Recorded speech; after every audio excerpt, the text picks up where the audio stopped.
Bueno, amigos y amigas, continuando con la entrevista, aquí nuestro invitado especial, ingeniero Ignacio Ditren, miembro de la Comisión Política de la Fuerza del Pueblo, también exfuncionario, fue director de la ONSA, es un especialista en derecho municipal y bueno, aquí estamos hablando de política. Durán dejó una pregunta colgada antes de la pausa y la vamos a retomar. Ditren, ¿qué usted opina de este tema, de estos fideicomisos de transporte y una posible privatización que se ve por ahí que le van a hacer a la ONSA y se rumora que hasta el metro? Así es. Mira, en principio me voy a ir a la parte política.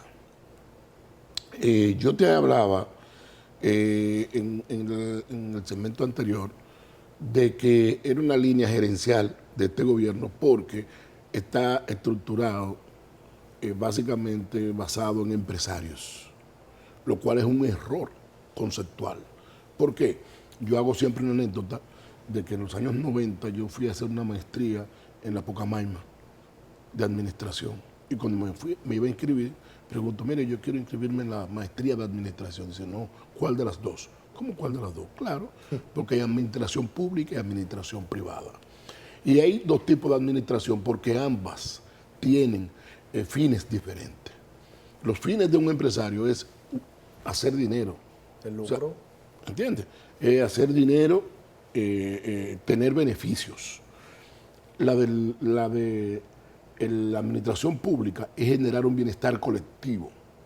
Entonces, lo que quiere decir, tú ves, por ejemplo, en países como Suecia, Suiza, que los impuestos son altísimos, pero tú no tienes que pagar ni educación, ni en salud, ni nada de esa cuestión, porque se genera un bienestar colectivo.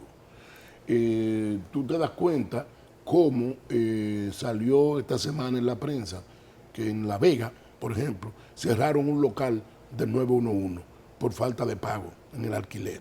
Wow. Siendo eso una cuestión tan importante para los más necesitados. Pero si tú tienes en la Secretaría de la Presidencia a un empresario creyendo que porque fue exitoso en su empresa lo va a hacer en el Estado, estás equivocado. Es un error. ¿Por qué? Porque él piensa como lo que es, como empresario, y entiende que eso es una carga para el Estado. Lo mismo declaración que dio con ONSA, que era una carga muy pesada para el Estado.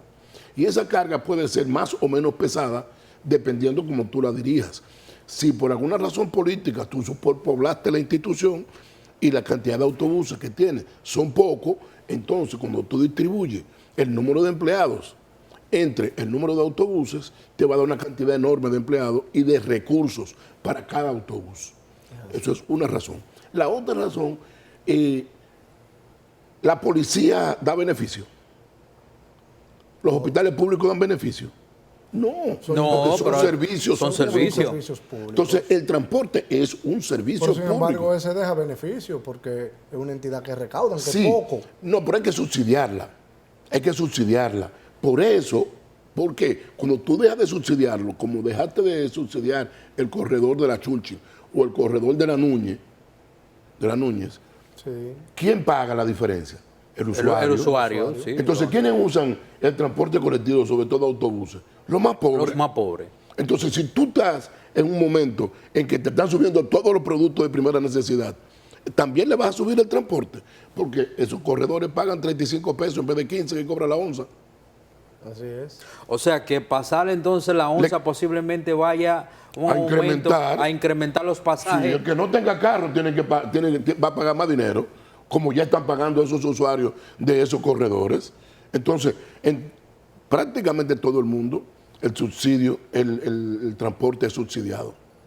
¿Por qué? Porque es algo que se utiliza a diario. Tú vas al médico, a veces si te sientes mal, o por cuestiones preventivas, pero vas una vez al año. Pero el transporte todos los días que hay que usarlo. Es una necesidad. Claro. Diario, o sea, que eso impacta negativamente. ¿Y quién dirige ese gabinete de transporte? Bueno, un empresario.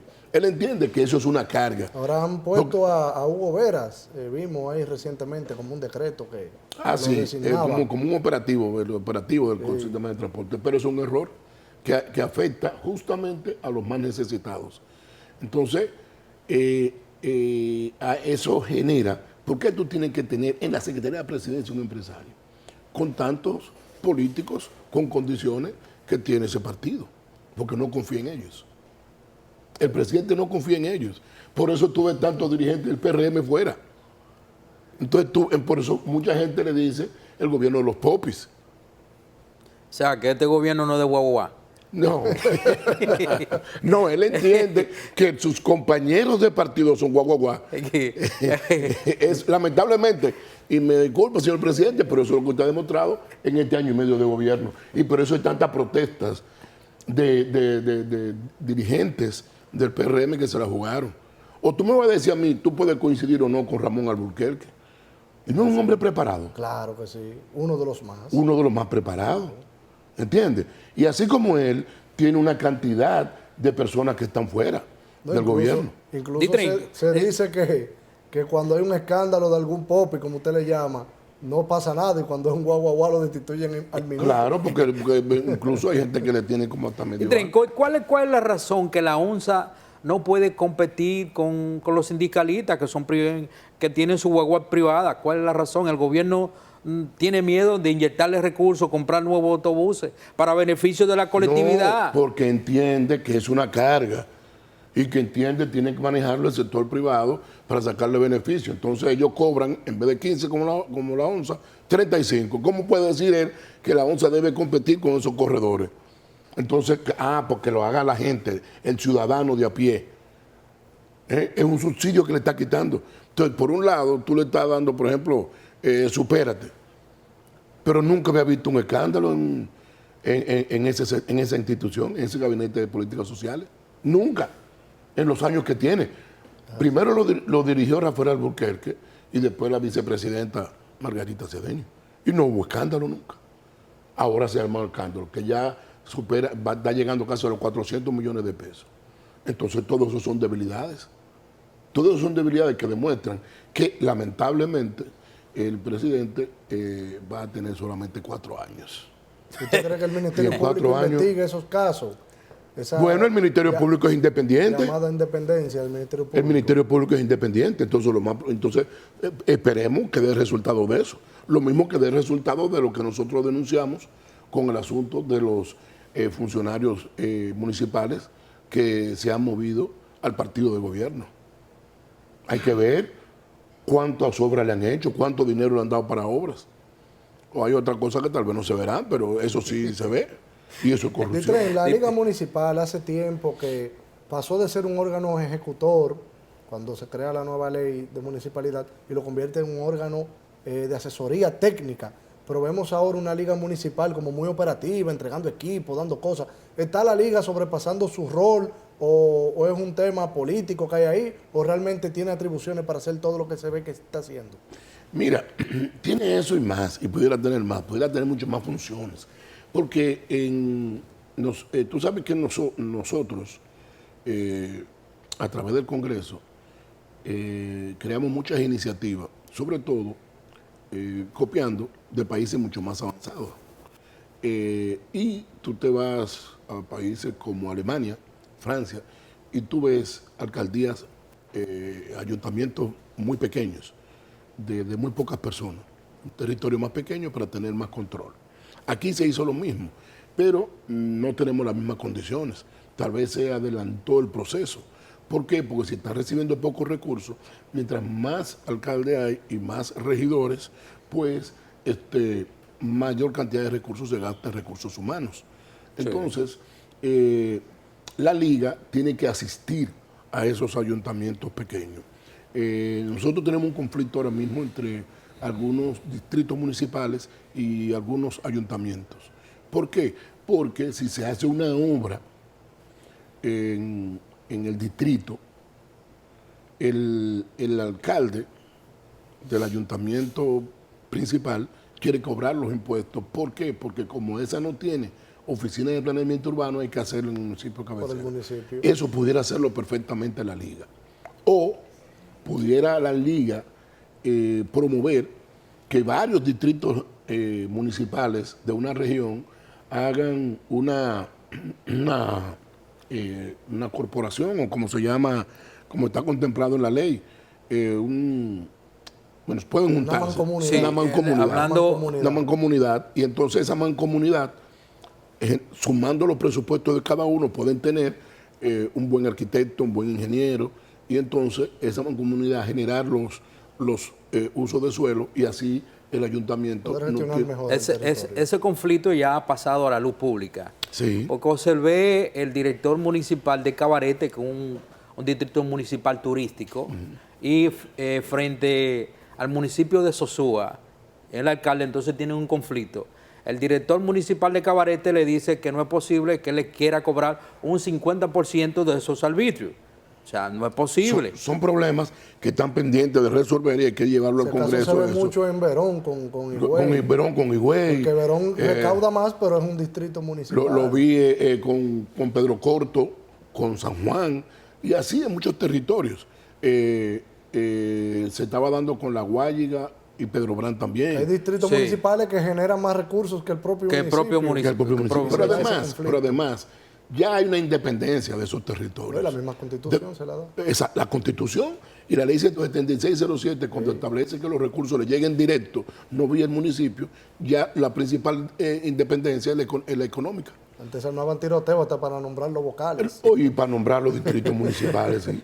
Entonces, Antes de la ley. eso hace que realmente haya que la liga juegue un papel importante en eso. Obvio.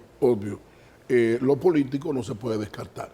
Y eso es un error grave que lo cometimos cuando estábamos en el PLD y lo hemos cometido en la Fuerza del Pueblo. No darle la importancia que tienen las municipalidades y los ayuntamientos. Tanto es así que en los 20 años que duró de gobierno, el PLD nunca tuvo la liga. Así fue. Siempre la cedió. Entonces quiere decir que no le daba Pudiendo la tenerla importancia. porque tenía la mayoría. No tenía la mayoría. Entonces no le dio la debida importancia. Lo concentró, aunque hay algunos que alegan, en la explicación que dan, es una forma de distribuir el pastel y darle oportunidad a otras organizaciones más pequeñas que puedan dirigir también una parte del Estado. Ditren, vamos a hablar un poco de política, de la Fuerza del Pueblo. Pero hace rato estamos hablando de política. Sí, de la Fuerza del Pueblo. Ahora en sí, vamos a concentrar qué está haciendo la Fuerza del Pueblo y si ya por lo menos ustedes ya tienen planificado en la selección de los líderes municipales, que va a venir prontamente. Ya el 24 está aquí, ¿eh? Bueno, mira, yo sé que tú haces esa pregunta por formalismo, porque el crecimiento de la Fuerza del Pueblo es demasiado evidente, se ve a leguas. Y aquí hay muchas personas haciendo estudios de opinión y ya en las encuestas se ve cómo se ha movilizado la Fuerza del Pueblo, cómo la Fuerza del Pueblo de tener que pelear para ganar nuestra mayoría y ir a los tribunales con eso, para convertirnos en un partido mayoritario, ya nos coloca en un porcentaje que oscila entre el 25 y el 30%. Como partido. Como partido. Y ni decir, bueno, el mismo presidente Fernández esta semana, lo puedes buscar, lo confirmó del último estudio que le llevaron, que andaba entre 25 y 30. Y él, el compañero Leonel Fernández, es el que está más cerca de Luis Abinader. De Luis Abinader, del presidente Luis Abinader. Sí, que todavía es obvio, de lo que tiene un año y medio, de lo que tiene son 19 meses, está puntero, pero muy por debajo de lo que con que ganó. Entonces, en política es prácticamente imposible, prácticamente no se ha visto, que un candidato descienda y después vuelva y suba. Es muy difícil. Él tiene varios enemigos o varias cosas en contra. Primero, la consecuencia económica de la pandemia y el manejo inapropiado de la parte económica, la inflación y este tipo de cosas. Segundo, su partido tiene un problema interno terrible. Ya tú ves, por ejemplo, que Guido Gómez Mazara pide la presidencia del partido, el secretario administrativo de la presidencia dice que tiene un 70% y cuando se lo comunican a Guido se ríe. Y dice, bueno, pero si él tiene un 70%, ¿por qué no vamos a una convención abierta? Sin embargo, la quieren hacer de delegado. Eso va a ser una crisis para el PRM. Y obvio eso le va a afectar al presidente Abinader. Y, por otro lado, la guerra entre los poderosos del gobierno y los más chiquitos. Es decir, esos empresarios que ven, o sea, hay un error grave cuando tú colocas al frente de un gabinete a una persona que no conoce a un dirigente político. Eso está fracasado, porque eso le puede dar protesta por todos lados. Señores, con Ditren el tiempo se acorta. Realmente hay muchos temas que se nos quedaron pendientes, sobre todo el tema de la municipalidad y claro, de la política también. Pero hemos llegado al final de esta entrevista y al final de este espacio también. Les recomendamos pues que la semana que viene conecten con nosotros y que sigan pendientes al Filo RD.